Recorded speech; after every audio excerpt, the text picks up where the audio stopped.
বিরোধী দল, তারা সরকারে আছেন, তারা এটা করবেন ওটা করবেন, এরকম অনেক কথা বলতেছেন।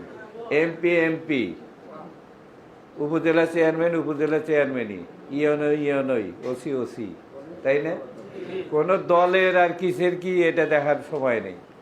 আর আমরা মনে করি কুড়িগ্রাম আমরা একটি নতুন স্বাধীন দেশ রূপান্তরিত করেছি, কারণ কুড়িগ্রামের 4টে এমপি আমরা এই বাংলাদেশ জামাতে ইসলামী থেকে আমরা নির্বাচিত হয়েছি, যার কারণে আমরা একসাথে বৈঠকও করেছি, আমরা আলোচনা করেছি যে আমাদের দাবিগুলি আমরা 4 জনে ঐক্যবদ্ধ হয়ে দাবিগুলো করব। বিশেষ করে চিলমারির সাথে আমাদের যে ব্রিজের কানেকশনটি, কালকেও আমরা 3 জন পরামর্শ করেছি।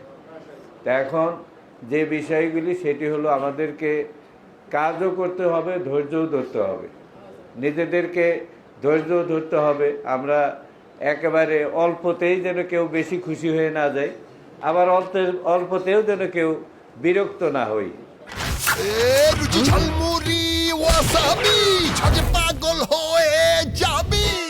যে এইটু হলো না, তাই কি করলাম আমরা, এটা কি হইলো আমাদের, এরকম হতাশা হওয়ার সুযোগ নেই। কারণ আমার জন্য দোয়া করবেন, আমি আমার ব্যক্তিগত কোনো বিষয় নিয়ে এখন আর চিন্তা করার সুযোগ নেই। আমার ব্যক্তিগত বিষয় মানুষ ভাববে, আর আমার এই 3টি উপজেলার মানুষকে নিয়ে ভাবনার দায়িত্ব আল্লাহ আমাকে দিয়েছে, তাই না?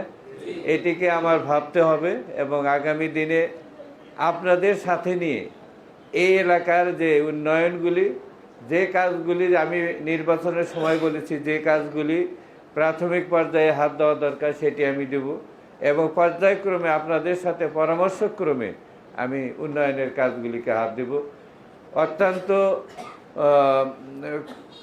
কি বলবো এটাকে, আমি আজকে গত 17 তারিখে আমার শপথ হয়েছে, 17, 18, 19 ওইখানে ট্রেনিং হয়েছে, তারপরে বোধহয় 4-5 দিন চলে গেল। এখন পর্যন্ত আমি উপজেলা প্রশাসনদের নিয়ে বসতে পারিনি, কারণ আমি মনে করেছি যে আমার জনগণ যে উৎসুক হয়ে আছে তাদের সাথে আগে দেখা করি, তাদের সাথে মতামত নেওয়ার পরে আমি উপজেলা প্রশাসনকে নিয়ে বসবো। তাদের এই বিষয়গুলি, তারা উন্নয়নের যে কাজগুলি করতেছে সেই কাজগুলিকে আমি পর্যবেক্ষণ করব এবং এটিকে আমি হাতে নেব।